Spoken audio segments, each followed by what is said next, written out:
మనం చదువుకునే ఈ ప్రశ్నోత్తరాలలో ఈరోజు ప్రశ్న ఏంటి అనంటే, పునర్జన్మ ఎందుకు అవసరం? ఆత్మలోకంలోనే ఆధ్యాత్మికంగా ఎందుకు ఎదగలేము? తిరిగి మనం భూమి మీద ఎందుకు పుట్టాలి? ఎందుకు పునర్జన్మ తీసుకోవాలి? ఆత్మలోకంలోనే మనం ఆధ్యాత్మికంగా ఎందుకు ఎదగలేము అని చెప్పి ప్రశ్న. దానికి సమాధానం ఏంటంటే, భూలోకానికి మళ్ళీ మళ్ళీ మీరు ఎందుకు వస్తారంటే, మీ ఆత్మ పురోగతి కోసం వస్తారు. ఆధ్యాత్మికంగా పురోగతి సాధించడానికి ఒకే ఆత్మసత్తా వందల, వేల సార్లు భూలోకానికి వస్తుంది. ఒకే ఆత్మ, ఆత్మ యొక్క ఆధ్యాత్మిక పురోగతి కోసమంట వందల, వేల సార్లు భూలోకానికి వస్తుంది అని చెప్తున్నారు. ఈ ఆత్మ మగ లేదా ఆడ రూపంలో దేనిలోనైనా ఉండవచ్చు. మగ జన్మలా తీసుకోవచ్చు, ఆడ శరీరాన్నైనా తీసుకోవచ్చు. అది ఎంపిక చేసుకునే దానిని బట్టి పురోగతి దానికి ఏం కావాలో ఆత్మ లోపల ఏ ఆడ శరీరంలో ఉన్న గుణాలతోటి పురోగతి కావాలన్నా, మగ శరీరంలో ఉన్న ఆ మస్కులైన్ ఎనర్జీస్‌తో ఉన్న పురోగతి కావాలా అనేది ఆధారపడి ఉంటుంది. దానికోసం ఆహ్, భిన్న దేశాలలో, భిన్న మతాల్లో భూలోకంలో జన్మిస్తారు. అంటే నేను నేర్చుకోవాలనుకుంటున్న ఆ క్వాలిటీ ఎక్కడ ఏ ప్రదేశంలో అయితే దొరుకుతుంది. భారతదేశంలో పుడితే నేనిది నేర్చుకోవచ్చు అనేది నా ఆత్మ అనుకుంటే నేను భారతదేశంలో పుడతాను. లేదు ఇంకే దేశంలో ఉన్న వాళ్ళ యొక్క లక్షణాలు అంటే అక్కడ నాకు ఆ అనుభవం కావాలంటే నేను ఆ దేశంలో పుడతా. దానికోసము ఆ భిన్న మతాలు కూడా ఆ మతంలో ఉన్న వాళ్ళకు కావాల్సిన లక్షణాలు భిన్న మతాలు, భిన్న దేశాలను చేసుకుంటుంది ఆత్మ. పునర్జన్మ అంటే ఇదే. ఒకే ఆత్మ భూలోకంలో ఒక జన్మ తర్వాత మరో జన్మ ఎత్తుతూ ఉండడం అనేదాన్నే మనము పునర్జన్మ అంటారు. భూలోకానికి మీరు రావటం ఇది మొదటిసారేం కాదు. మీరు పునర్జన్మించి ఎన్నో జన్మలలో ఇది ఒక జన్మ. మీరు తీసుకున్న పునర్జన్మలలో ఎన్నో జన్మలలో ఇది ఒక జన్మ మాత్రమే. సో, ఈ జన్మలో మనకొచ్చే కష్టాలు, ఈ జన్మలో మనల్ని ఇబ్బంది పెట్టే మనుషులు వాళ్ళే మనకు పెద్ద ప్రాబ్లమ్ అంటే జన్మలలో ఎన్నో జన్మలు, వందల జన్మలు ఎత్తొచ్చాం. వంద జన్మల్లో మనల్ని బాధ పెట్టిన వాళ్ళు, మనం బాధ పెట్టిన వాళ్ళు అదే ఇక్కడ చెప్తున్నారు. మీరు ఎన్నో జన్మలెత్తితే ఆ జన్మలలో ఇదొక జన్మ మాత్రమే. చాలా మంది విషయంలో ఆత్మలోకంలోని 5, 6, 7 ఆవరణలలో పురోగతి నిదానంగా ఉంటుంది. ఈ ఐదో ఆవరణ, 6, 7 ఆవరణలలో పురోగతనేది నిదానంగా ఉంటుందట. చాలా విషయంలో ఆత్మలోకంలో 5, 6 ఆవరణలో పురోగతి నిదానంగా ఉంటుంది. స్పందనలు మంచివి కనుక మంచి పని చేయడం కష్టం కాదు. అక్కడ 5, 6, 7 ఆవరణలలో ఉండే స్పందనలన్నీ చాలా హై వైబ్రేషన్స్ ఉంటాయి కదా! మంచి స్పందనలు కనుక మంచి పనులు చేయటం అనేది కష్టమేం కాదక్కడ. ఎందుకంటే అందరూ మంచి వాళ్ళే, మంచి స్పందనలే ఉంటాయి కాబట్టి. భూలోకంలో చెడు ఎక్కువగా ఉంటుంది. అక్కడ సదాత్మ చిన్న మంచి పని చేసినా త్వరగా పైకి వెళ్ళగలదు. ఎందుకు ఇక్కడ ఈ తేడా ఉంది అనంటే, భూలోకంలో చెడెక్కువగా ఉంటుంది. ఇంత డామినేషన్ చేసే చెడు వ్యక్తుల మధ్యలో మనం ఒక చిన్న మంచి పని చేసినా గూడా మన పురోగతి అనేది చాలా ఫాస్ట్‌గా ఉంటుందట. అదే ఆత్మలోకంలో అందరూ మంచి వాళ్ళే, మంచి వాతావరణం అంతా మంచే ఉంది. అక్కడ మనం మంచి చేయడం వల్ల మన పురోగతి అనేది నిదానంగా ఉంటుంది. తేడా అదే చెప్తున్నారు. ఇంకా భూలోకంలో వ్యతిరేక స్పందనల వలన, భౌతిక మనస్సుకున్న పరిమితుల వలన ఆత్మ తీసుకునే నిర్ణయం తప్పు కావచ్చు కూడా. ఇక్కడ ఈ భూలోకంలో ఉండే వ్యతిరేకమైన స్పందనలుంటాయి కాబట్టి ఒక్కోసారి ఆత్మ తీసుకునే నిర్ణయం తప్పు కూడా కావచ్చు. దానివల్ల అతడికి పరీక్ష మరింత కష్టతరం కూడా కావచ్చు. భూలోకంలో భౌతిక మనస్సు కన్నా మన అంతరంగ మనసు ఎక్కువగా ఉపయోగిస్తే ఆధ్యాత్మికంగా పురోగతి సాధిస్తారు. అయితే ఇట్లా తప్పు కూడా కావచ్చు. మనం ఒకసారి ఒక మంచి పని చేద్దాము అనుకోని, మన ఆత్మ ఈ వ్యతిరేక స్పందనల వల్ల ఇచ్చిన మనము తప్పుదారిలో కూడా మనం నిర్ణయం తీసుకోవచ్చు. అయితే ఇక్కడ మన అంతరంగాన్ని మనం పట్టుకొనుండి, మన అంతరంగంలో నుంచి వచ్చే మెసేజెస్ ఎప్పుడైనా ఆధ్యాత్మికంగా మన పురోగతి మనం పట్టుకొనున్నప్పుడు, అంతరంగాన్ని పట్టుకున్నప్పుడు మనం ఆధ్యాత్మికంగా పురోగతి సాధిస్తాము అంటున్నారు. ఒక సదాత్మ భూలోకంలో పునర్జన్మించడానికి నిర్ణయం తీసుకుంటే, ఒక ప్రమాదం కూడా పొంచి ఉంది. ఆ వ్యక్తి ఒక్కోసారి ఆధ్యాత్మికంగా ఉన్న స్థితికి ఉన్న స్థితి కన్నా కిందికి పడిపోవచ్చు. ఈ 5, 6, 7 తలాలలో ఉన్న సదాత్మలు కిందికి భూమి మీదకి జన్మించేయాలని వాళ్ళు నిర్ణయించుకున్నప్పుడు ఒక్కోసారి ఏమవుతుందంట, వాళ్ళున్న స్థితి కన్నా ఇంకా కిందికి కూడా పడిపోవచ్చు. మనము స్టోరీలు చదువుకున్నప్పుడు విన్నాం కదా! అతడు ఇప్పుడు 'సూర్యదాసు' స్టోరీలోనే ఆయన మూడో తలం నుంచి ఒకటో తలంకి పడిపోయాడు. మళ్ళీ ఆయనను తిరిగి ఆ ఉన్నత సదాత్మ వచ్చి హెల్ప్ చేశారు కదా! ఆ స్టోరీలో అట్లా. అతడు నిజానికి సదాత్మ కింద లేడు. కానీ సదాత్మలా కన్నా అట్లా ఆ స్థితిలో ఉన్నవాళ్ళు కూడా కిందికి పడిపోయారు. ఆయన మొదటగా ఐదో తలంలో ఉన్న వ్యక్తి, ఐదో తలం నుంచి భూమి మీద జన్మించి మూడో తలానికొచ్చాడు. మూడో తలం నుంచి ఒకటో తలానికొచ్చాడు. అతడు ఆత్మలోకంలోనే ఉండిపోతే పురోగతి నిదానంగా ఉన్నా ఇంకా ఎన్నడూ కిందికి పడిపోడు. ఇక్కడ తేడా అదే చెప్తున్నారు. కిందికి మనం 5, 6, 7 తలాలలో నుంచి భూమి మీదకొచ్చినప్పుడు ఇంకా అంతకన్నా ఘోరంగా కిందికి పడిపోవచ్చు. కిందికి పడిపోయే ఛాన్సెస్ ఉంటాయి. కానీ మనం భూమి మీద జన్మ తీసుకోకుండా ఆత్మలోకంలోనే ఉంటే మన పురోగతి నిదానంగా ఉన్నప్పటికీ కూడా కింద పడిపోయే ప్రమాదమైతే ఏమీ లేదు ఉండదు అంటున్నారు. ఇది ఎవరికి వారు తమ సంకల్ప స్వేచ్ఛను ఉపయోగించి నిర్ణయించుకోవాలి. కిందికెళ్ళి నేను ఫాస్ట్‌గా పురోగతి పొందాలా? లేదు ఇక్కడే ఉండి నిదానంగా పురోగతి ఉన్నా పర్లేదు ఇక్కడే ఉండాలా అనేది వాళ్ళకున్న సంకల్ప స్వేచ్ఛ. మనకు ఆ భగవంతుడిచ్చిన మన ఫ్రీ విల్ ఉంది గదా! దాన్ని ఉపయోగించి ఎవరికి వాళ్ళు తీసుకునే నిర్ణయమే అది. ఇక్కడ మనం ఈరోజు ఇప్పుడు ఇక్కడ ఉన్నాము అనంటే మనం డేర్ జేసి నేను కింద పడినా పర్లేదు అని ఆ ప్రమాదం పొంచి ఉందని తెలిసినా కూడా మనం భూమి మీదకొచ్చాం. అంటే మనం ఎంతో ధైర్యంగా ఒక డెసిషన్ తీసుకున్నాం. అదే చెప్తున్నారిక్కడ. ఎవరికి వారు తమ సంకల్ప స్వేచ్ఛను ఉపయోగించి నిర్ణయించుకోవాలి. ఆత్మలోకంలోనే ఉండి నిదానంగా పురోగతి సాధించాలా? లేక భూలోకానికి వచ్చి ప్రమాదాన్ని ఎదుర్కొని త్వరితంగా పురోగమించాలా అని ఆత్మ స్వయంగా నిర్ణయం తీసుకోవాలి. పునర్జన్మ చక్రం భూలోకంలో మీ ధ్యేయం పూర్తయినప్పుడు, కర్మను చెల్లించేసినప్పుడు, ఏడవ భూలోక అనుభవాన్ని అధిగమించుతారు. ఏడవ ఏడవ ఆవరణ తొమ్మిదవ దశకు చేరినప్పుడు మాత్రమే పూర్తవుతుంది. ఈ పునర్జన్మ చక్రం తిరిగి భూమి మీద పుట్టడం, మరుజన్మలెత్తడం అనేది ఎప్పుడో ఆగిపోతుందంట. మనము ఏడో ఆవరణలోని మళ్ళీ అందులో దశలుంటాయి అనుకున్నాం గదా! ఏడో ఆవరణలోని తొమ్మిదవ దశకు చేరినప్పుడు మాత్రమే మీ కర్మచక్రము, ఈ పునర్జన్మ చక్రం అనేది పూర్తవుతుంది. అప్పుడే మీరు నిజంగా భూలోక అనుభవాన్ని అధిగమించుతారు. అంటే భూలోకంలో ఆత్మలా ఆలోచించి జీవించగలిగినప్పుడు మేము పరిపూర్ణత గురించి చెప్పడం. ఏమంటున్నారు చూడండి ఇక్కడ. భూలోక అనుభవాన్ని అధిగమించుతారు. అంటే ఏంటి? అట్లా ఉండడం మనం ఆ స్థితిలో ఉండడం అంటే ఏడవ ఆవరణలో తొమ్మిదవ దశకు స్థితిలో ఉండడం అంటే ఏంటంటే, భూలోకంలో ఆత్మసత్తలా ఆలోచించి జీవించగలిగినప్పుడు మాత్రమే. అంటే మనం ఒక సంపూర్ణమైన సత్యంతో ఆత్మ అంటే ఏంటిది? అది ఎప్పటికీ సత్యమైంది, నిత్యమైంది. ఆ స్థితిలో మనం ఉండగలిగినప్పుడు, ఒక శారీరకమైన ఒక మానవ స్థితిలో జీవించినప్పుడు అప్పుడు మనము ఏడో ఆవరణలో, తొమ్మిదో తలానికి సంబంధించిన ఆలోచనలు కావు. ఒక ఆత్మ స్థితిలో మనం ప్రతి క్షణం జీవించినప్పుడు మనం ఆ తలానికి చెందుతాము. తొమ్మిదవ దశకు చేరినట్టు, ఏడవ ఆవరణలోని తొమ్మిదవ దశకు చేరినట్టు. ఆ స్థితిలో ఉన్నవాళ్ళు ఎప్పుడైనా ఒక ఆత్మల్లా ఆలోచించుతారు అంటున్నారు. ఇంకా మేము పరిపూర్ణత గురించి చెప్పడం లేదు. ఏ మనిషి పరిపూర్ణుడు కాదు. మీరు చెయ్యగలిగినంత చెయ్యాలి. తర్వాత విశ్వానికి సిద్ధంగా ఉండేలాగా మీ ఆత్మకు శిక్షణను ఇవ్వమని విశ్వానికి చెప్తాం. ఇప్పుడు మీరు ఏదో సంపూర్ణంగా ఉంటారు అని మేము అనట్లేదు. ఏ మనిషి కూడా పరిపూర్ణుడు కాదు.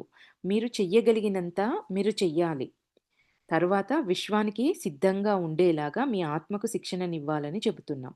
భూలోకంలో ఇది మీకు పూర్తిగా అర్థం కాదు.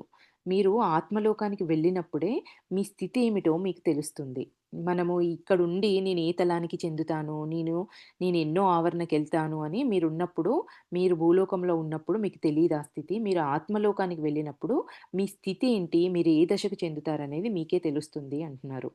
భూలోకంలో మళ్ళీ జన్మించాలంటే ఆత్మలన్నీ పునర్జన్మ ప్రక్రియ అనే నిర్దిష్ట విధానాన్ని అనుసరించాలి.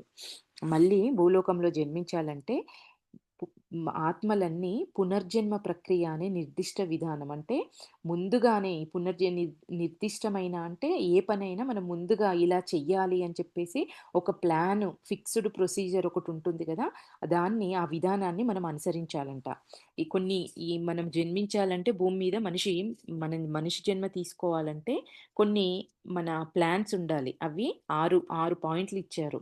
ఈ 6 పాయింట్లు గూడా ఇందులో ఏదో ఒకటి మనకు ఖచ్చితంగా మన ప్రణాళికలో ఉంటుంది. విందామా 6 పాయింట్లేంటి అనేది. మొదటిది మనము భూలోకంలో జన్మించాలంటే ఏమేంటి అనేది చెప్తున్నారు. అందులో మొదటిది ఏంటి అంటే, పునర్జన్మ కోసం మీ ఆవరణలోని ఉన్నత సదాత్మకు దరఖాస్తు చేయాలి. మొదటగా నేను ఆత్మలోకం నుంచి భూమి మీద పుట్టాలి అని నేను డిసైడ్ అయ్యాననుకోండి. మొదటగా దానికోసం ఏం చేయాలి?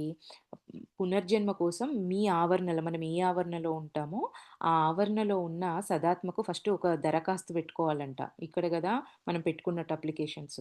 నేను మనిషి జన్మల మళ్ళీ తిరిగి భూమి మీద పుట్టాలనుకుంటున్నాను అని ఒక అప్లికేషన్ పెట్టుకోవాలంట. రెండో పాయింటు పునర్జన్మ ఎందుకోసం కావాలనుకుంటున్నారు మీరు? దానికి కారణాలు కూడా చెప్పాలి. ఎందుకు నువ్వు పొయ్యి మళ్ళీ భూమి మీద పుట్టాలనుకుంటున్నావు అని. ప్రధాన కారణం కర్మను చెల్లించడం, ధ్యేయాన్ని పూర్తి చేసుకోవడం, ఆధ్యాత్మికంగా ఎదగడం. ఇవి ప్రధాన కారణాలు. కర్మను చెల్లించుకోవడం, మనకంటూ ఒక ధ్యేయం ఉంటుంది కదా! ఆ ధ్యేయాన్ని పూర్తి చేయకుండా చనిపోయి ఉంటే, దాన్ని పూర్తి చేసుకోవాలని నేను మళ్ళీ భూమి మీద పుట్టాలనుకుంటున్నాను అని చెప్పేసి అదైనా అయ్యుండొచ్చు. ధ్యేయాన్ని పూర్తి చేసుకోవడం. మూడోదొచ్చేసి ఆధ్యాత్మికంగా ఎదగడం. ఆత్మకు గనక చెల్లించవలసిన కర్మ చాలా ఉంటే, ఆత్మలోకంలో దానిని చెల్లించడం సాధ్యం కాదు. భూమి మీద కర్మ చాలా ఉందంటే, ఆత్మలోకంలో చెల్లించడం సాధ్యం కాదు కాబట్టి, అందువల్ల మళ్ళీ భూలోకంలో జన్మించాల్సిందే ఆ కర్మను చెల్లించాలంటే. ఈ కర్మ అంటే ఏంటండి?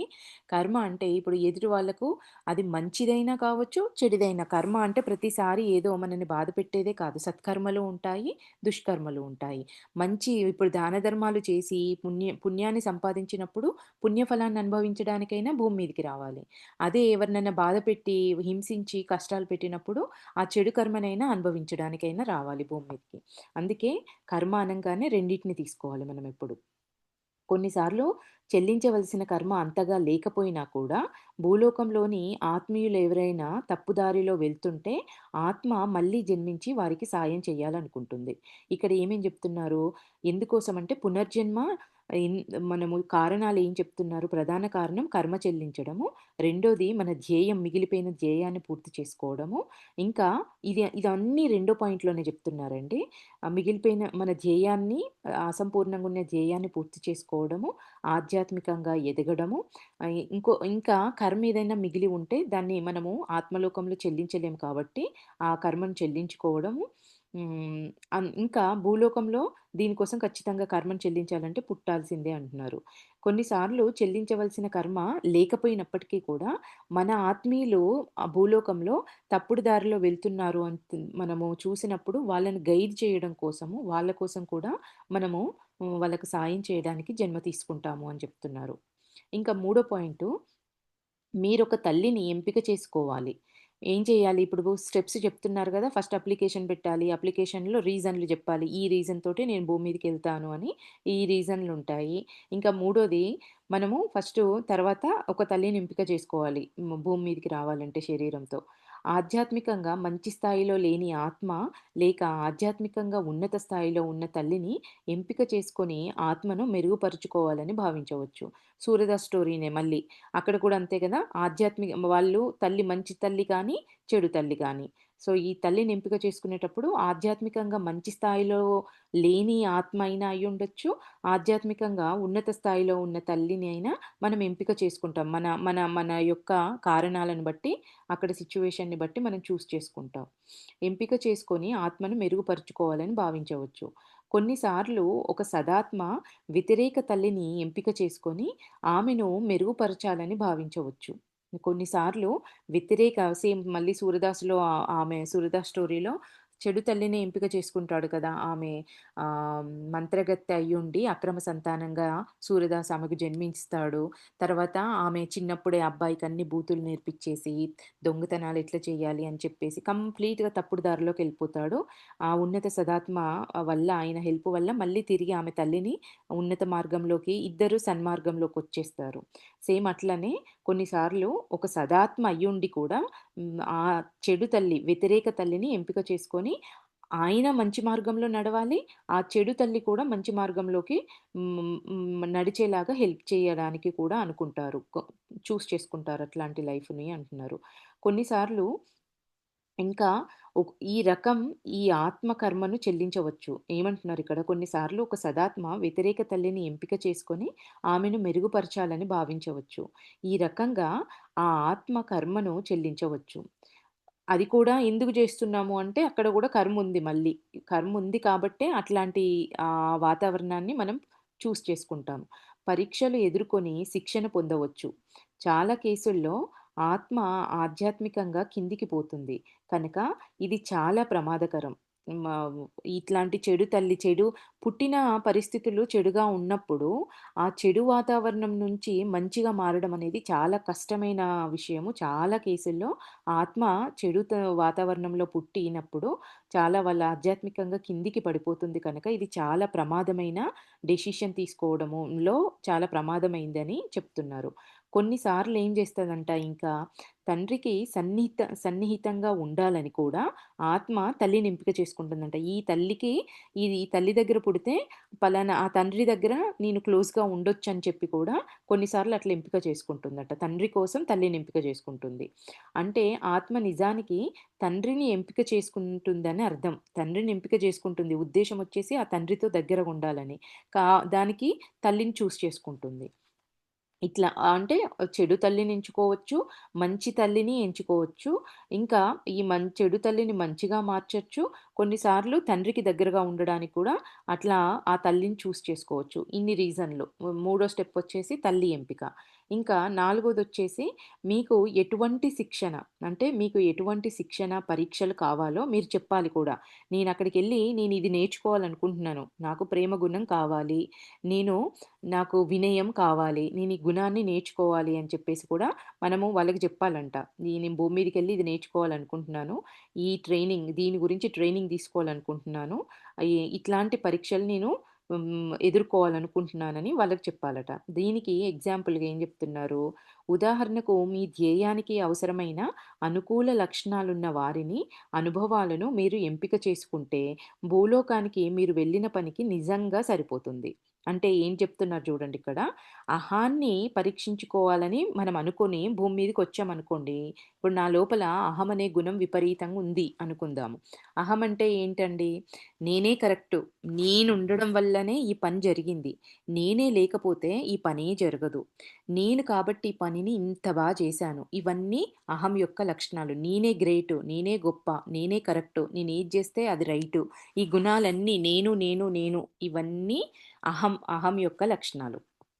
అయితే ఈ అహాన్ని నేను పరీక్షించుకోవాలి. అహం అనే గుణాన్ని నాకుందా? ఉంది అనేది నేను తెలుసుకోవాలి. ఆ ఉన్న గుణం నుంచి నేను బయటపడాలి అంటే ఆత్మ ఏం చేస్తుందంట, మీ అహాన్ని దెబ్బ కొట్టే పరీక్షలే ఎదురై మీకు వినయం నేర్పుతాయి. ఇప్పుడు ఎవరైతే బాధలు పెడుతూ ఉంటారో, ఎవరైతే కష్టాలు పెడుతుంటారో ఎందుకు పెడుతున్నారు అంటే, వాళ్ళు మనకేదో నేర్పిస్తున్నారు. మనమే తెచ్చిపెట్టుకున్నాం వాళ్ళను. ఇక్కడ అదే చెప్తున్నారు. అహాన్ని దెబ్బ కొట్టే వాళ్ళను మన చుట్టూ పెట్టుకుంటామట. వాళ్ళు ప్రతి క్షణం మన అహాన్ని పరీక్షించేలాగా వాళ్ళు మనల్ని మాట్లాడుతూ ఉంటారు. మనతో అట్లా బిహేవ్ చేస్తూ ఉంటారు. అప్పుడు ఆ దెబ్బ కొట్టి ఆ అహం అనేది విరిగిపోయేంత వరకు వాళ్ళు మనకు పరీక్ష పెట్టి చివరికి వినయం అనేది నేర్పిస్తారంట. కఠినంగానే కదా ఇది నేర్చుకున్నాం. మనమే పెట్టుకున్నాము. నేను ఇది చెయ్యాలనుకుంటున్నానని లిస్ట్ అంతా ఇచ్చామక్కడ అప్లికేషన్‌లలో ఇన్ని పాయింట్‌లను మనమే ఇచ్చొచ్చామిక్కడ. ఇక్కడికొచ్చి ఏడుస్తున్నాం, బాధలు పడుతున్నాం. ఇట్లా చేస్తున్నారు, అట్లా చేస్తున్నారు అని. నెక్స్ట్ ఐదో పాయింట్ వచ్చేసి మీరొక సదాత్మ ప్రవేశం కోరాలి. భూలోకంలో పరిస్థితి జటిలమైనప్పుడు మీరు దానిని నియంత్రించుకోలేని స్థితిలో ఉంటే, మీరు సన్మార్గంలో ఉంటే, ఆత్మలోకంలోని ఒక సదాత్మ ప్రవేశం జరుగుతుంది. ఇక్కడ దీన్ని వాక్ ఇన్ అంటారండి. మీరొక సదాత్మ ప్రవేశం కోరాలి. భూలోకంలో పరిస్థితి జటిలమైనప్పుడు, ఇంకా కఠినంగా ఇంక దాన్ని ఎదుర్కోలేని స్థితిలో ఉన్నప్పుడు, మీరు దానిని నియంత్రించుకోలేని స్థితిలో ఉంటే, అది చెయ్యి దాటిపోయిన స్థితిలో ఉంటే, మీరు సన్మార్గంలో ఉంటే ఇవన్నీ సన్మార్గంలో ఉంటే, ఆత్మలోకంలో ఒక సదాత్మ ప్రవేశం జరుగుతుంది. ఇంకా ఆత్మ దానికి ఇంక దాని శక్తి సరిపోని స్థితిలో ఉండి, జటిలమైన స్థితిలోకొచ్చి, ఇంక నేను ఏం చెయ్యలేను ఈ పరిస్థితిని అన్నప్పుడు, మనము సన్మార్గంలో ఉన్నప్పుడు, ఆత్మలోకంలోని ఒక సదాత్మ ప్రవేశం జరుగుతుందంట మన లోపలికి. ఆ ఆత్మ మీ శరీరంలో ప్రవేశించి అవసరమైనంత కాలం మీ లోపల ఉంటుంది. దాన్ని వాకిన్స్‌లో గూడా రకాలుంటాయండి. పర్మనెంట్ వాకింగ్ ఉంటుంది. టెంపరరీ వాకింగ్స్ అట్లుంటాయి. హ్మ్. అయితే అదే చెప్తున్నారిక్కడ. ప్రవేశించి అవసరమైనంత కాలం మీలో ఉంటుంది. ఇది చాలా అరుదుగా అరుదుగా ఆ పరిస్థితి భూలోకంలోని ఆత్మస్థాయి స్థాం ఆత్మ సామర్థ్యానికి మించినదైనప్పుడు జరుగుతుంది. ఇది జరిగేది చాలా అరుదుగా జరుగుతుందంటున్నారు. ఆ పరిస్థితి భూలోకంలోని ఆత్మ సామర్థ్యానికి మించినదైపోయినప్పుడు జరుగుతుందంట. ఈ వాక్ ఇన్ అనే ప్రాసెసు. అది మీకు పరీక్ష కాదు. శిక్షణ కాదు. ఇది ఈ వాకిన్ అనేది భూలోకంలోని ఆత్మ సామర్థ్యానికి మించినదైనప్పుడు జరుగుతుంది. అది మీకు పరీక్ష కాదు, శిక్షణ కూడా కాదు. ఎందుకంటే అక్కడుంది లోపలుంది మన సోల్ కాదు. వేరే ఇంకొక సోల్ ఒస్తుంది కాబట్టి, మనం అక్కడ నేర్చుకోవడానికి మన ఆత్మకనేది ఏమి ఉండదక్కడ నేర్చుకోవడానికి. మీ అది మీ కర్మ కూడా కాదు. మీ అంతరంగ మనసు భూలోకంలోని ఆత్మకు తెలియకుండానే సాయం చేయమని కోరుతుంది. ఇదెట్లా జరుగుతుంది? అంటే మన అంతరంగం అనేది తెలియకుండానే నేనింక దీన్ని తట్టుకోలేకపోతున్నాను. నా వల్ల కాదు అనేగా ఆత్మకి సాయం చేయమని భూలోకంలోని ఆత్మకు తెలియకుండానే మన అంతరంగము సాయం చేయమని చెప్పేసి కోరినప్పుడు ఇట్లా జరుగుతుందంట. ఇంకా ఆరోదొచ్చేసి మీరు పుట్టే రోజుని, చనిపోయే రోజుని మీరే నిర్ణయించుకుంటారు. ఎప్పుడైతే మనం ఇవన్నీ చేసుకుంటామని జెప్తున్నాం గదా! ఇవన్నీ శరీరంలోకి రాకముందు పైనుండి మనం డిసైడ్ జేసుకునేవే ఇవన్నీ. పలానా రోజు నేను పుట్టాలి, పలానా టైంకి నేను పుట్టాలి అని మనమే అట్లానే చనిపోయేది గూడా పలానా రోజు నేను చనిపోవాలి, పలానా సమయంలో నేను చనిపోవాలి, పలానా సిట్యుయేషన్‌లో నేను చనిపోవాలి, నేను చనిపోయేటప్పుడు నా దగ్గర ఈ వీళ్ళు ఇవన్నీ కూడా మనం ముందుగానే మనమే నిర్ణయించుకుంటామని జెప్తున్నారు. మీరు చనిపోయే రోజును ఏమంటారు? ప్రాణగండం ఉన్న రోజు అని కూడా అంటారు అంటున్నారు. ఎవ్వరము ఈ బాహ్యమైన మైండ్ ద్వారా తెలియకుండా సడెన్‌గా చనిపోయాడు. ఏడుస్తూ చనిపోయాడు. బాధపడుతూ చనిపోయాడు. ఇక్కడే వాళ్ళని పట్టుకొని చనిపోయాడు. మనం అనుకుంటాం. కానీ మనం ఇవన్నీ ప్లాన్ చేసుకొని ఒక ప్రణాళిక రూపొందించుకొని సమయముతో పాటు మనమే డిసైడ్ చేసుకొని పుట్టుతున్నాము. మనమే డిసైడ్ చేసుకొని చనిపోతున్నాము. అదే వీళ్ళు చెప్పేది. ఇంకా ఒకటవ ఆవరణ నుండి ఏడవ ఆవరణ వరకు అన్ని ఆత్మలకు పునర్జన్మ ప్రక్రియ అనుభవించే అవకాశం ఉంటుంది. అయితే ఒకటో ఆవరణలోని ఆత్మలకు కింది ఆవరణలోనే ఉండే అవకాశం గానీ, బరువులు మోసే జంతువులుగా భూలోకానికి వచ్చే అవకాశం గానీ ఉంది. 1-3 ఆవరణలలో ఉండే వాళ్ళ గురించి చెప్తున్నారు. ఈ ఒకటో ఆవరణలో ఉండే ఆత్మలకు కింది ఆవరణలోనే ఉండే అవకాశం ఉంటుంది. ఇంకా బరువులు మోసే జంతువుల్లాగా భూలోకానికి వచ్చే అవకాశం గూడా ఉంటుందంట. అప్పుడు వీరికి తాము గత జన్మల్లో చేసిన పాపాలు, ఒకటవ ఆవరణలో తాము ఉన్న అనుభవము అన్నీ గుర్తుంటాయంట. ఆత్మలోకం కూడా అంతా గుర్తుంటుంది. ఇప్పుడు మనం చూసే జంతు శరీరాలలో ఉన్న ఆత్మలకు వాళ్ళ ఆత్మలోకంలో ఉన్నప్పుడు ఇట్లా ఉంది. భూలోకంలో ఈ కష్టాలు, ఈ బరువులు మోస్తూ మనుషుల చేత దెబ్బలు తింటూ ఆకలికి అలమటిస్తూ ఈ అనుభవాలన్నీ గుర్తుంటాయి. ఇక్కడ అనుభవము, ఆత్మలోకంలోని అనుభవాలు కూడా గుర్తుంటాయంట. అప్పుడు ఒకటో ఆవరణలో తాము ఉన్న అనుభవం అన్నీ గుర్తుంటాయి. ఒకటో ఆవరణలో కొన్ని ఆత్మలు కర్మను త్వరగా చెల్లించుకోవడానికి దీనిని ఎంపిక చేసుకుంటాయి. చూడండి, ఆ ఒకటో ఆవరణలో ఉన్నవాళ్ళు కూడా కావాలనే ఈ కష్టాలన్నీ ఎందుకు అంటే కర్మను తొందరగా చెల్లించుకోవాలని చెప్పేసి వాళ్ళే ఎంపిక చేసుకుంటారంట. ఒకటో ఆవరణ గత జన్మల గురించి జ్ఞాపకం ఉంటే తామెందుకు బరువులు మోసే జంతువుల్లా పుట్టారో వారికి తెలిసి బాధలెందుకు పడుతున్నారో అర్థమవుతుంది. ఒకటో ఆవరణ గత జన్మలను గురించి జ్ఞాపకం ఉంటే, వాళ్ళు జ్ఞాపకం ఉన్నప్పుడు బరువులు మేమెందుకు మోస్తున్నాం, మేము ఇట్లా ఈ భూమి మీద ఈ బాధలెందుకు పడుతున్నామనేది వాళ్ళకి అర్థమైతుందంట. ఈ స్మృతి వల్ల భూలోకంలో ఈ కష్టమైన జన్మలో పడే బాధను భరించే శక్తి వారికి లభిస్తుంది. అంటే ఇంకా ఒకటో ఆవరణలో ఉండే ఇంకా దుర్భరమైన పరిస్థితులుంటాయి ఈ భూమి మీద పరిస్థితుల కన్నా. కాబట్టి అంత దుర్బలమైన పరిస్థితుల కన్నా కూడా ఇక్కడే ఈ బాధలను అనుభవిస్తూ ఆ పరిస్థితిని తప్పించుకోవడానికి ఎదగడం కోసము ఆత్మలు ఇక్కడికొచ్చి ఇట్లాంటి జన్మను తీసుకుంటాయి అంటున్నారు. వారి కర్మ పూర్తిగా తుడిచిపెట్టుకొని పోదు. వారి కర్మ అత్యంత తీవ్రమైనదైతే ఈ ఆత్మలకు దాన్ని చెల్లించడానికి వందలాది జన్మలు కావాలి. ఇంకా ఒకటేసారి పూర్తిగా ఒక్క జన్మలోనే మొత్తం తుడిచిపెట్టుకుపోదు. వారి కర్మ అత్యంత తీవ్రమైనదైతే, ఈ ఆత్మలకు దాన్ని చెల్లించడానికి వందలాది జన్మలు కర్మలను చెల్లించడానికే తీసుకోవాల్సొస్తుందంట. ఇంకా ఈ ప్రక్రియ అంతా సమస్యాత్మకంగా అనిపించవచ్చు. కానీ వీటన్నింటిని మీరే స్వయంగా ఎంపిక చేసుకోనలేదు. ఇంకా ఏమంటున్నారు? వీటన్నింటిని మీరే స్వయంగా ఎంపిక చేసుకొనలేరు. ఇదంతా ఇంత ప్రొసీజర్ అంతా చెయ్యాలా? ఇదంతా ఆహ్, నేనే కూర్చొని చెయ్యాలా అంటే, మీరు హెల్ప్ తీసుకుంటారు అంటున్నారిక్కడ. స్వయంగా ఎంపిక చేసుకోలేరు. అంతా మీరే ఓన్‌గా ఎంపిక చేసుకోలేదు. మీకు హెల్పింగ్ హ్యాండ్స్ ఉంటాయి. దాని గురించి ఎక్స్‌ప్లెయిన్ చేస్తున్నారు. మీ ఆవరణలోని ఉన్నత సదాత్మతోనూ అదే ఆవరణలోని మరో ముగ్గురు వివేకం కలిగిన ఆత్మలతోనూ చర్చించి మీరేం చేయాలనుకుంటున్నారో చెప్తారు. ఇప్పుడు మనం కదా ఒక పెళ్లి ఇంట్లో చేయాలనుకుంటే ప్లాన్ ఏంటి? ఇది చేయాలనుకున్న దగ్గర వాళ్ళని హెల్ప్ చేసే వాళ్ళందరిని పిలిచి కూర్చొని మనం ఎట్లా చేద్దాము? ఏంటి? అని చెప్పేసి చర్చించుకుంటారు కదా! అట్లానే నేను భూలోకానికెళ్ళాలనుకుంటున్నాను. ఇట్లా ఈ ప్లాన్స్ ఉన్నాయి నాకు. సో, నేనేం చేయాలని చెప్పేసి ఒక సదాత్మతోనూ, ముగ్గురు వివేకం కలిగిన ఆత్మలతోనూ దీని గురించి మనం చర్చించి మీరేం చేయాలనుకుంటున్నారో చెప్తామంట.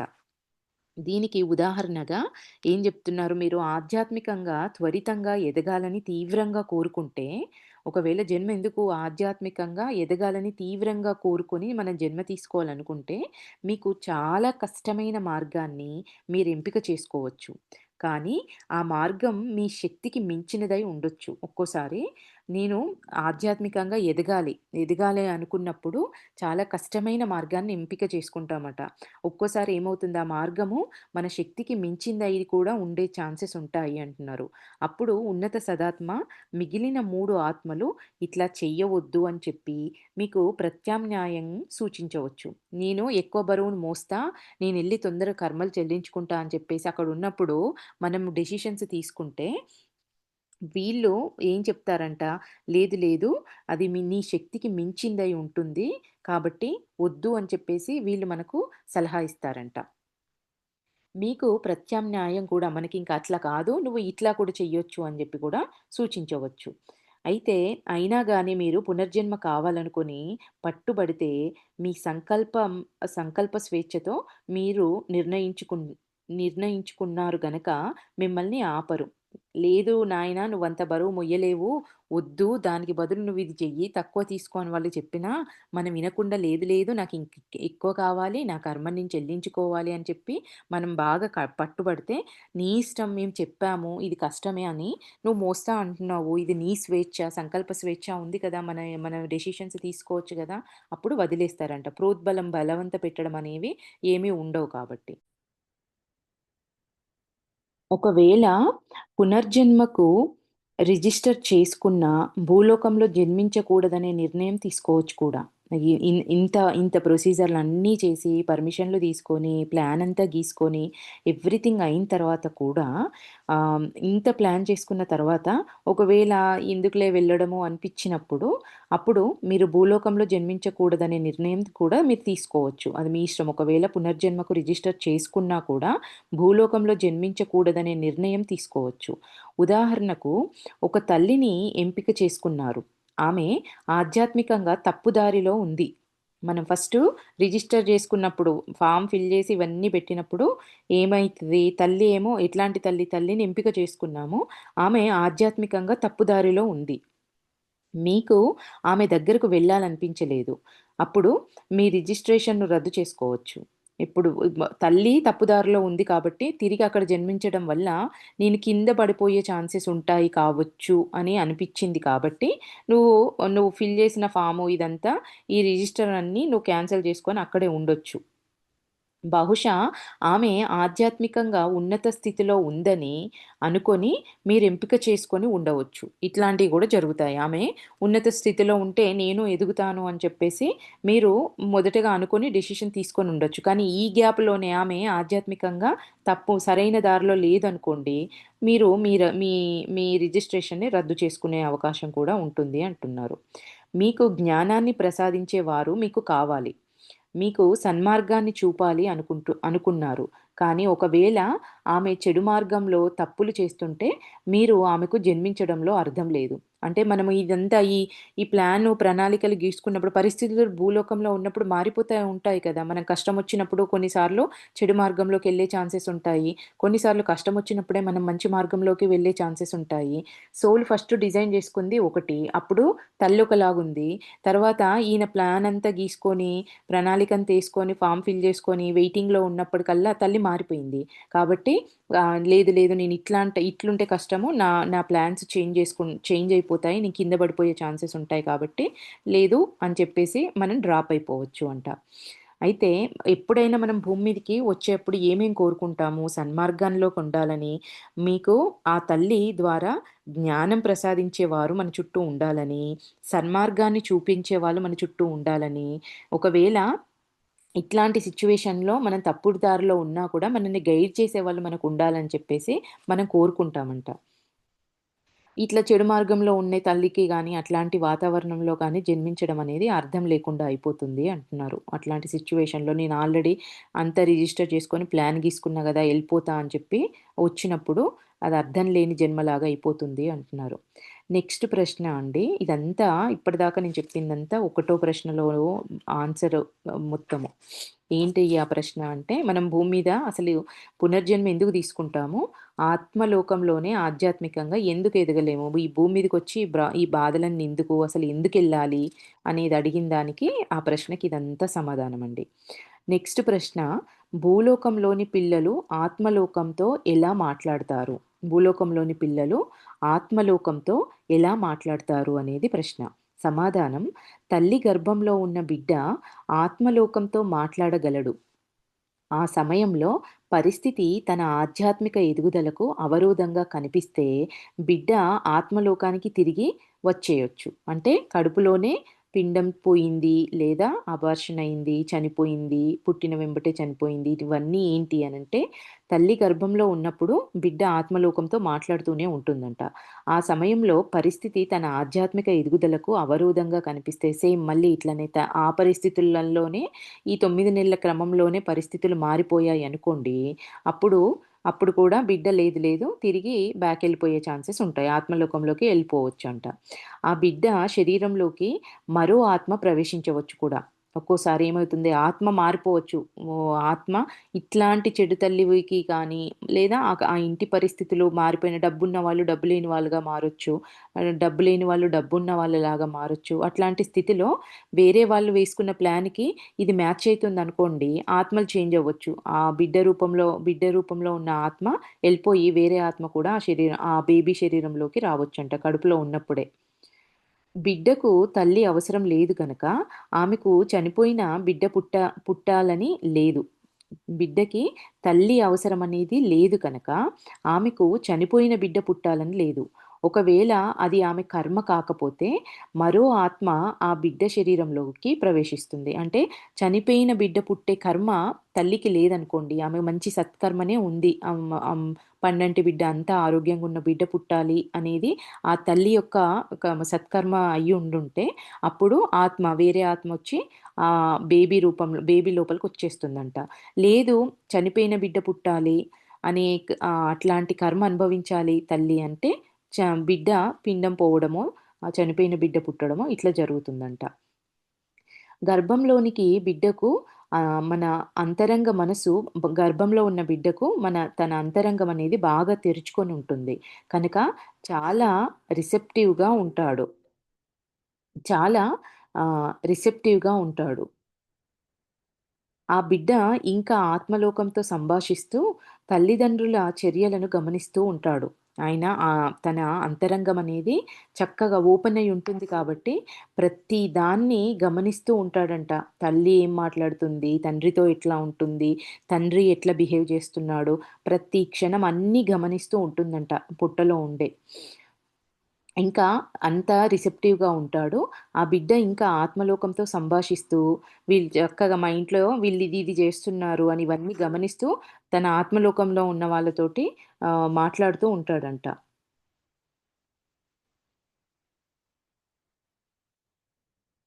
తల్లిదండ్రుల చర్యలను గమనిస్తూ ఉంటాడు. సానుకూలంగా సంతృప్తితో ఉండండి. ఇంకా సానుకూలంగా సంతృప్తితో ఉండండి. ఎటువంటి వ్యతిరేక బిడ్డ దారికి రానీయవద్దు. ఏమంటున్నారిక్కడ? ఆ బిడ్డ ఇంకా ఆత్మలోకంతో సంభాషిస్తూ తల్లిదండ్రుల చర్యలను గమనిస్తూ ఉంటాడు. సానుకూలంగా సంతృప్తితో ఉండండి.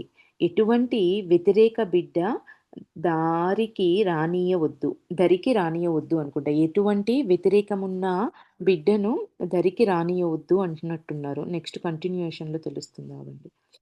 మీరు బాధపడితే బిడ్డ ఆ శక్తిని గ్రహిస్తాడు. అంటే మీరు సానుకూలమైన మంచి వైబ్రేషన్స్‌తో ఉన్నప్పుడు ఆ ప్రభావము ఎటువంటి వ్యతిరేకమైన గుణాలు కానీ ఆ బిడ్డ దగ్గరికి రానీయకుండా ఉండండి. మీరు చక్కగా ఏమంటున్నారిక్కడ? సానుకూలంగా సంతృప్తితో ఉండండి. అప్పుడు ఆ ప్రభావం అనేది బిడ్డ పైన పడకుండా ఉంటుంది అంటున్నారు. మీరు బాధపడితే బిడ్డ ఆ శక్తిని గ్రహిస్తాడు. తల్లి ఆలోచనలు, భావాల ప్రభావానికి బిడ్డ బాగా లోనవుతాడు. మీరు నిరంతరం వ్యతిరేకంగా చెడు మార్గంలో ఉంటే సదాత్మ అయిన ఆ బిడ్డ ఆత్మలోకానికి తిరిగి వచ్చేయవచ్చు. మీరు మంచిగా కడుపుతో ఉన్నప్పుడు మంచి పనులు చేస్తూ, మంచి ఆలోచనలు చేస్తూ, సరైన సంతోషంగా ఉంటూ, సంతృప్తిగా జీవించినప్పుడు కడుపులో ఉన్న బిడ్డడు సదాత్మ అయితే ఉంటాడంట. లేదు, కడుపులో సదాత్మ ఉండి తల్లి వ్యతిరేకమైన పనులు చేస్తున్నప్పుడు నా బిడ్డ ఆత్మలోకంలోకి ఎళ్ళిపోతాడు అని చెప్తున్నారు. ఆధ్యాత్మికంగా కింది స్థాయిలో ఉన్న మరొకరు ఆ బిడ్డ స్థానంలోకి రావచ్చు. అంటే ఉన్నతమైన బిడ్డను కోల్పోతాడు అట్లా కూడా. వెళ్ళిపోయి ఆ పిండం అట్లా ఉన్నా గూడా కొంచెము కర్మలతో ఉన్న పిల్లలు పుట్టడము, ఆధ్యాత్మికంగా కింది స్థాయిలో ఉన్న పిల్లలు ఆ శరీరంలోకి వచ్చేయడం ఇట్లా జరుగుతుంది కాబట్టి, మీరు ఉన్నత మార్గంలో ఉండండి తల్లిగా ఉన్నవాళ్ళు అంటున్నారు. ఆధ్యాత్మికంగా కింది స్థాయిలో ఉన్న ఆ బిడ్డ స్థానంలోకి రావచ్చు. మరొకరు ఆ బిడ్డ స్థానంలోకి రావచ్చు. ఏ ఆత్మ కూడా రాకపోతే చనిపోయిన బిడ్డ పుట్టవచ్చు. బిడ్డ పుట్టిన తర్వాత మాటలు వచ్చే వరకు ఆత్మలోకంతో సంభాషిస్తూనే ఉంటుంది. మాటలొచ్చేంత వరకు వాళ్ళంటే మాటలు మన సమాజంతోటి కనెక్షన్ ఏర్పడేంత వరకి కూడా వాళ్ళు మాట్లాడడం ప్రారంభించేంత వరకి కూడా ఆత్మలోకంతో చక్కగా వాళ్ళు మాట్లాడుతూనే ఉంటారంట పిల్లలు. ఆ తర్వాత ఆత్మలోక స్మృతులు రానీయకుండా భౌతిక మనస్సనేది, మన మైండ్ అనేది కంట్రోల్ చేయడం ప్రారంభమవుతుందంట. ఇదండి భూలోకంలో పిల్లలు ఆత్మలోకంతో ఎలా మాట్లాడతారు అనే దానికి ప్రశ్న. కడుపుతో ఒక పొ బేబీ పొట్టలో ఉన్న బేబీ మాట్లాడుతుంది. పరిస్థితులన్నీ గమనిస్తూ ఉంటుంది. పరిస్థితులు తన ప్రణాళికకు అనుకూలంగా లేకపోతే ఎళ్ళిపోతుంది. ఒక్కోసారి ఆ ప్రణాళికకు మ్యాచ్ అయ్యే బేబీస్ వస్తారు. లేదు అంటే చనిపోయిన బేబీనే డెలివరీ అవ్వడం జరుగుతుంది. ఇంకా ఇంకొక పాయింట్ ఏమన్నారు? ఉన్నత సదాత్మ కడుపులో ఉన్నప్పుడు తల్లి ఉన్నతంగా ఉండాలి, సంతృప్తిగా జీవించాలి, మంచి లక్షణాలతో ఉన్నప్పుడు బేబీ ఇష్టంగా రావడానికి ఇష్టపడతాడు. లేదు తల్లి సరికాని గుణాలతో ఉన్నప్పుడు మా ఆత్మ పైకెళ్ళిపోవడం కానీ, ఆధ్యాత్మికంగా కింది స్థాయిలో ఉన్న ఆత్మ ఆ బిడ్డ శరీరంలోకి రావడం కానీ, కొన్నిసార్లు ఏ ఆత్మ రావడానికి సిద్ధంగా లేకపోతే ఆత్మ చనిపోయిన బిడ్డ పుట్టడం కానీ జరుగుతుంది అని చెప్తున్నారు. నెక్స్ట్ ప్రశ్న అండి. మనం మాట్లాడడం మొదలుపెట్టగానే ఆత్మలోకంతో సంబంధాలన్నీ తెగిపోతాయా అనేది ప్రశ్న. ఇప్పుడే అన్నారు కదా, బిడ్డ మాట్లాడడం మొదలుపెట్టేంత వరకు ఆత్మలోకంతో సంబంధాలు ఉంటాయి అని చెప్పేసి. అందుకే ప్రశ్న, మనం మాట్లాడడం మొదలుపెట్టగానే ఆత్మలోకంతో సంబంధాలన్నీ తెగిపోతాయా అనేది ప్రశ్న. సమాధానం, తెగిపోవు. మీరు గాఢంగా కలలు లేని నిద్రపోతున్నప్పుడు భూలోకానికి ఆత్మలోకానికి మధ్య ఉండే ఒక ప్రదేశాన్ని సందర్శిస్తారు. మీ ఆత్మ శరీరం నుంచి లేచి ఆత్మలోక ఆత్మలను కలుసుకోవడానికి పైకి ప్రయాణిస్తుంది. మీరు నిద్రపోతున్నప్పుడు ఆత్మలోకంలోని మీ ఆత్మీయులు మీ అంతరంగ మనస్సు ద్వారా మీకు మార్గదర్శకత్వం ఇస్తారు. వారు నిరంతరం మీతో మాట్లాడుతూ ఉంటారు. మీ ఆత్మ వారిని కలవడానికి శరీరం నుంచి బయటికి వచ్చినప్పుడు అది మీ భౌతిక శరీరంతో వెండి రజ్జువు ద్వారా కలపబడి ఉంటుంది. దీన్నే మనం సిల్వర్ కార్డ్ అనుకున్నాం కదా, అది ఎప్పుడు మనకు కనెక్ట్ అయి ఉంటుంది. కానీ మన నుంచి మన యాస్ట్రల్ బాడీ అనేది మన ఇష్టమైన వాళ్ళ దగ్గరికి, మనం ఎప్పుడు ఆలోచించే వాళ్ళ దగ్గరికి వెళ్ళి చక్కగా వాళ్ళతో మాట్లాడుతుందంట, మనము డీప్ స్లీప్లో కలలు లేని స్థితిలో ఉన్నప్పుడు. మీరు చనిపోయినప్పుడు ఈ సంబంధం అనేది తెగిపోతుంది. ఏది? మన శరీరంతో ఉన్న ఈ సిల్వర్ కార్డ్, వీళ్ళు వెండి రజ్జువు అంటున్నారు. ఈ సిల్వర్ కార్డ్ అనేది శరీరానికి మన యాస్ట్రల్ బాడీకి కనెక్ట్ అయి ఉంటుంది. ఎప్పుడైతే మనం చనిపోతామో ఆ శరీరానికి ఉన్న కనెక్షన్ అనేది సిల్వర్ కార్డ్ నుంచి తెగిపోతుంది. మీ ఆత్మీయులను కొన్ని నిమిషాల పాటో కొన్ని గంటల పాటో మీరు కలవచ్చు. ఇది మీ నిద్ర మీద ఆధారపడి ఉంటుంది. అది గాఢంగా కలలు లేకుండా ఉండాలి. కలుసుకునే వారి మధ్య పరస్పరం ప్రేమ ఉండాలి. ఒకవైపు నుంచే కాదు. ప్రేమ ఇద్దరికీ ఉండాలి. ఇది మళ్ళీ చెప్తున్నారు ఇదే పాయింట్‌ను. ఒకవైపు నుంచే ప్రేమ, ఇష్టం ఉంటే కుదరదు అనేది చెప్తున్నారు. ఆత్మలోకంలో మీ ప్రియతములెవరైనా ఉంటే వారిని మీరు క్రమం తప్పకుండా కలుస్తుంటారు. సందేహం లేదిందులో. మీరు మీ ప్రియతమైన వాళ్ళు ఆత్మలోకంలో ఉంటే క్రమం తప్పకుండా అంటున్నారు. క్రమం తప్పకుండా కలుస్తుంటారు. సందేహం లేదు. ఈ ప్రియతములు ఈ జీవిత కాలంలో చనిపోయిన వారు మాత్రమే కానవసరం లేదు. ఈ జన్మలోనే చనిపోయిన వాళ్ళే అయ్యి ఉండాల్సిన అవసరం ఏం లేదు. ఎన్నో జన్మలు ఎత్తుకుంటూ వస్తున్నాం కదా మనము. గత జన్మలలో మీకు సన్నిహితులు కూడా కావచ్చు. ఇప్పుడు వారు మీ ఆత్మలోకం నుంచి సాయపడే ప్రయత్నం చేస్తుండవచ్చు. మన గత జన్మలో ఉన్నవాళ్ళు ఆత్మలోకంలో ఉండి మనకు సహాయం చేస్తూ ఉండొచ్చు ఈ జన్మకి. వాళ్ళని కూడా మనం కలుసుకోవచ్చు. వెండి రజ్జువు ఎన్నో కాంతి రేఖలను కలిగి ఉంటుంది. అవన్నీ కలిసి పొడవైన రేఖలా కనిపిస్తాయి. సిల్వర్ కార్డ్ అనేది ఎట్లుంటది అని చెప్తున్నారు. ఎన్నో కాంతి రేఖలను కలిగి ఉంటుంది. అవన్నీ కలిసి పొడవైన రేఖల్లా కనిపిస్తాయి చూడ్డానికి. శరీరంలో శరీరంలో తల పైభాగాన ఈ వెండి రజ్జువు అతికి ఉంటుంది. వీళ్ళు తల పైభాగాన అంటున్నారండి. శరీరంలో తల పైభాగాన ఈ వెండి రజ్జువు అతికి ఉంటుంది.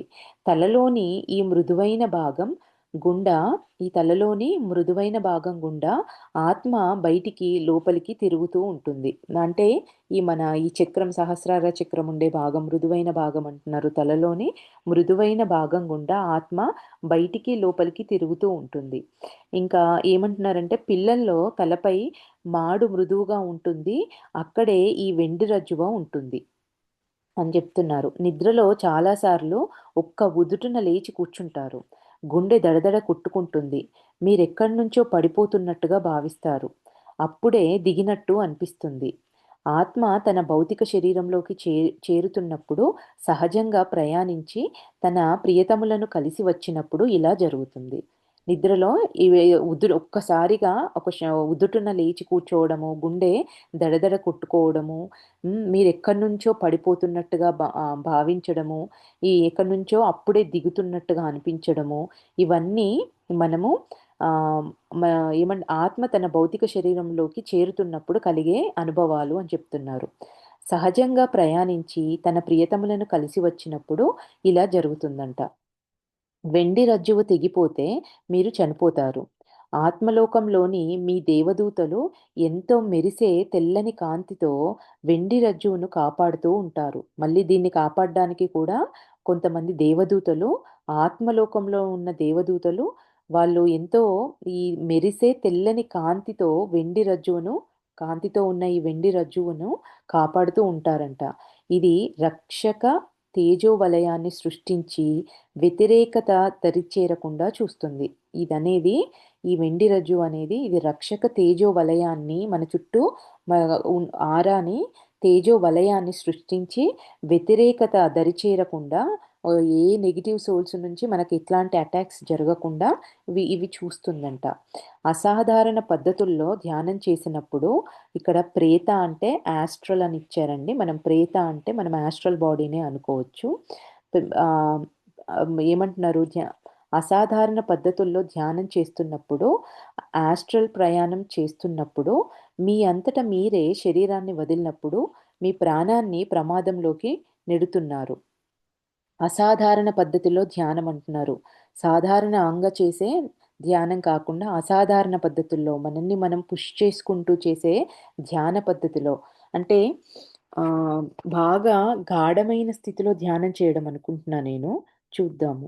ఎందుకంటే ఈ వెండి రజ్జువ బలహీనం, వ్యతిరేక ఆత్మలు మళ్ళీ మిమ్మల్ని మీ శరీరంలోనికి వెళ్ళకుండా నివారించడానికి ఈ వెండి రజ్జువను తెంచేయవచ్చు. ఎట్లాంటి స్థితిలో తెంచేయవచ్చు అంటున్నారంటే, ఈ అసాధారణ పద్ధతుల్లో ధ్యానం చేస్తున్నప్పుడు, యాస్ట్రల్ ప్రయాణం చేస్తున్నప్పుడు, మీ అంతట మీరే శరీరాన్ని వదిలినప్పుడు అంటే మ మనకు న్యాచురల్‌గా డెత్ ఒచ్చి చనిపోవడం గాదు. మనంతట మనమే అంటే సూసైడ్ చేసుకొని చనిపోయినప్పుడు, మీ అంతట మీరే శరీరాన్ని వదిలినప్పుడు, మీ ప్రాణాన్ని ప్రమాదంలోకి నెడుతున్నారు.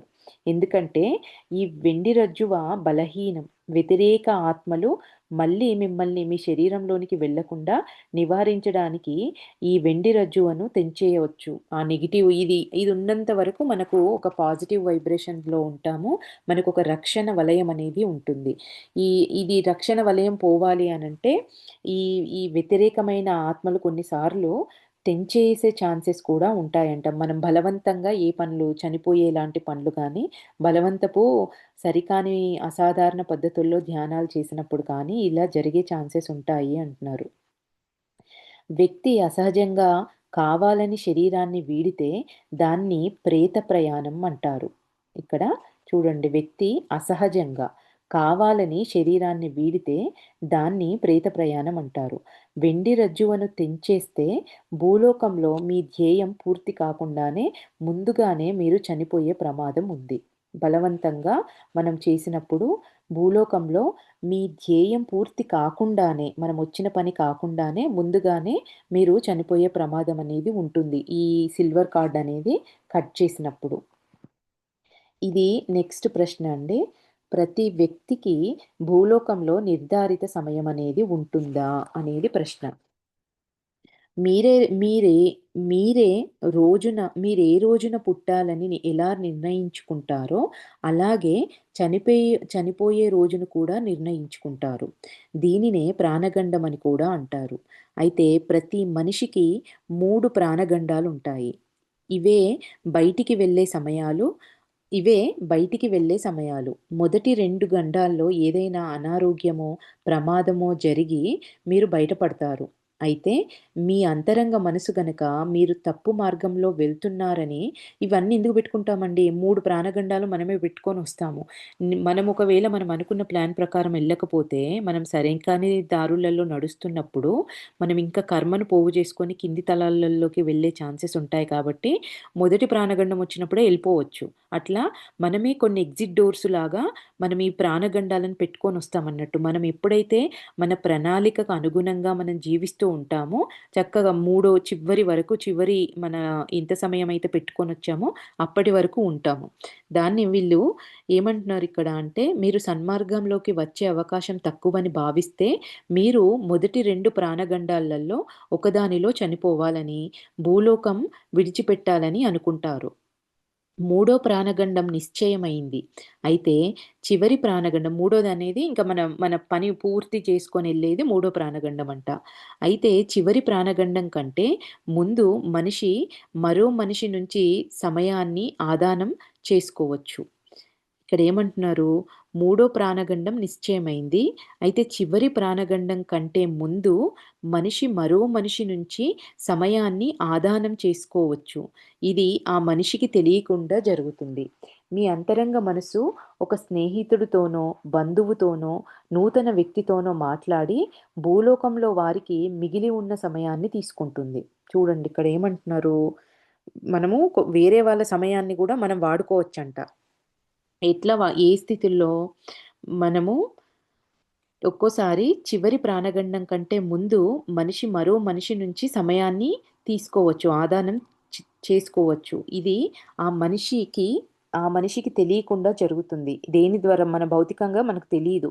మన అంతరంగ మనసు మన స్నేహితులు, మన ఇష్టమైన వాళ్ళు, బంధువులు, స్నేహితులు, నూతన వ్యక్తినో మాట్లాడి భూలోకంలో వారికి మిగిలి ఉన్న సమయాన్ని తీసుకుంటుంది. దీనికోసం మీ ఆవరణలోని ఉన్నత సదాత్మ అనుమతి మీకు అవసరం. ఇది చాలా అరుదుగా ప్రత్యేక ఆధ్యాత్మిక ఉన్నప్పుడు మాత్రమే జరుగుతుంది.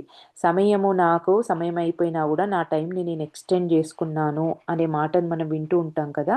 అది దాని గురించి చెప్తున్నారు. ఎట్లా జరుగుతుంది అంటే వీళ్ళు స్నేహితుల ద్వారానో, బంధువులతోనో, నూతన వ్యక్తితోనో మాట్లాడి భూలోకంలో వారికి మిగిలి ఉన్న సమయాన్ని తీసుకుంటుందంట.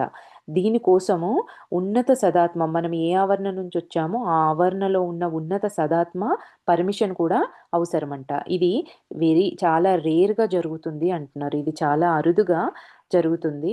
ప్రత్యేక ఆధ్యాత్మిక ధ్యేయాలున్నప్పుడు మనం సరైన దారిలో నడుస్తున్నాము. మనకు ఆధ్యాత్మిక లక్ష్యం ఉంది. ఆ లక్ష్యం దారిలో నేనుంటున్నప్పుడు, నేను దానికి చాలా దగ్గరలో ఉన్నప్పుడు మాత్రమే ఇది జరుగుతుంది. ఇది మా కుటుంబంలో మేము జీవించున్నప్పుడు చాలా ఏళ్ల క్రింద జరిగింది. వీళ్ళ ఫ్యామిలీలో విస్పీరతుల ఫ్యామిలీలో కూడా ఇది జరిగిందంట.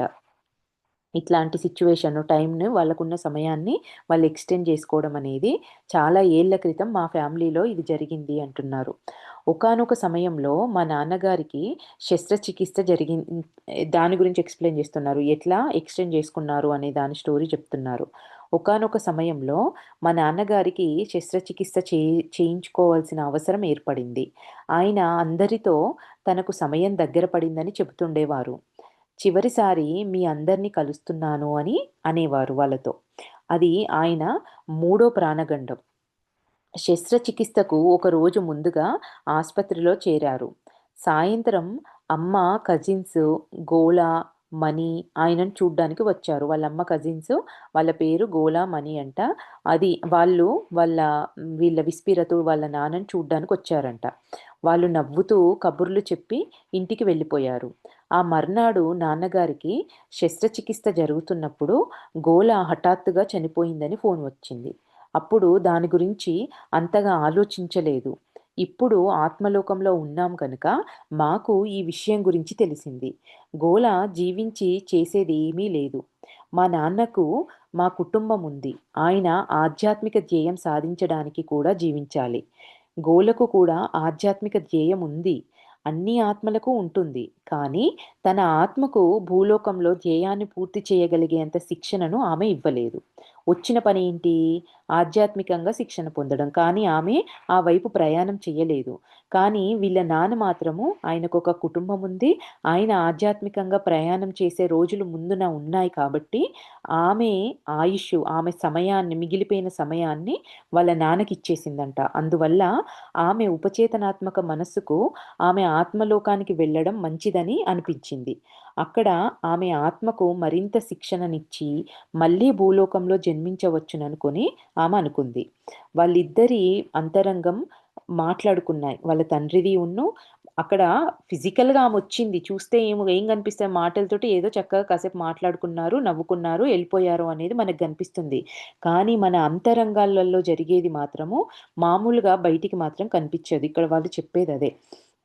అక్కడ ఆమె ఆత్మకు ఈ మ వాళ్ళిద్దరి అంతరంగ మనసులు మాట్లాడుకున్నాయి. నాన్నగారి అంతరంగ మనసు భూలోకంలో గోలకు మిగిలిన జీవిత కాలాన్ని ఆదానం చేసుకుంది. ఇది మీకు వింతగా అనిపించవచ్చు కానీ ఇది నిజం. ఇది చేతనాత్మకంగా చేయాలంటే ఎన్నటికీ జరగదు. అంటే మన బాహ్యం ఈ ఫిజికల్ మైండ్‌కి దాని త్రూ చెయ్యాలంటే అది ఎప్పటికీ జరగదు. అందువల్ల ఇతరుల జీవిత కాలాన్ని ఆదానం చేసుకోవాలని ప్రయత్నించకండి. మీరు ఇదంతా విని మన భౌతికంగా మనము బాహ్యంగా చెయ్యాలి, వాళ్ళ సమయాన్ని మనం తీసుకోవాలి అంటే అది జరగదు. అంతరంగంలో సరైన మార్గంలో ఉండి, వాళ్ళకొక ఆధ్యాత్మిక ధ్యేయం ఉండి, ఆ ధ్యేయం వైపు ప్రయాణం చేస్తున్నప్పుడు ఎవరైతే ఆధ్యాత్మిక ధ్యేయంతో ఉన్నవాళ్ళు ఆ మార్గంలో నడవకుండా వాళ్ళ సమయాన్ని వృధా చేసుకుంటున్న ఆత్మలు, అది ఇష్టమైన ఆత్మలు. ఆళ్ళిద్దరూ అనుకోవాలి. నేను నా సమయాన్ని నీకిస్తాను. నువ్వు నీ ధ్యేయాన్ని పూర్తి చేసుకో. నేను పైకెళ్ళిపోతాను అని చెప్పేసి ఆ ఇన్నర్‌లు డిసైడ్ చేసుకోవాలి. అట్లా జరిగినప్పుడు అట్లా టైం అనేది ఎక్స్‌టెండ్ చేసుకోవడం జరుగుతుంది అంటున్నారు. ఇటువంటి ఆదాన కాలం ఏర్పాట్లు మీరు జీవించాల్సి రావటానికి తగిన కారణంపై ఆధారపడి ఉంటాయి. మీ ధ్యేయాన్ని పూర్తి చేయాల్సి ఉండవచ్చు. ఇప్పుడు మీకు సమయం ఇచ్చారంటే ఎట్లా మీరు మీ ధ్యేయాన్ని మీరెట్లా జీవించాలి? మీ ధ్యేయం ఎట్లా పూర్తి చేయాలి? దీని మీద మీరు నిజంగా చెయ్యగలుగుతారా? ఆ ఇచ్చిన సమయాన్ని వృధా చేసుకుంటారా? దీనిపైన ముందుగా ఇవన్నీ ఆలోచించి ఆ ఉన్నత సదాత్మ పర్మిషన్ కూడా తీసుకోవాలని చెప్తున్నారు గదా! ఇవన్నీ ఆధారపడి ఉంటాయంటున్నారు. మీ ఆత్మీయులను రక్షించవలసి ఉండవచ్చు. మరింత ఉన్నత ఆవరణకు వెళ్ళడానికి ఇంకా ఇంకా బాగుపడవలసి ఉండవచ్చు. ముఖ్యంగా జీవిత కాలాన్ని ఆదానం చేసే వ్యక్తి తన ధ్యేయాన్ని పూర్తి చేసి ఉండాలి. జీవించడానికి కారణం ఏమీ లేకుండా ఉండాలి. అంటే ఇంకా ఏ కారణము లేదు, అంత పూర్తయిపోయింది అనే స్థితిలో ఉండగలగాలి. ఎవరు జీవిత కాలాన్ని ఆదానం చేసే వ్యక్తి తన ధ్యేయాన్ని పూర్తి చేసి ఉండాలి. జీవించడానికి కారణం ఏమీ లేకుండా ఉండాలి. లేదా తమ ఆధ్యాత్మిక ధ్యేయాన్ని పూర్తి చేసే అంతటి శిక్షణ వారి ఆత్మకు తగినంతగా ఉండకుండా ఉండాలి. ఇటువంటి ఇటువంటి ఆదానానికి ఆత్మలోకంలో ప్రత్యేక అనుమతి తీసుకోవాలి.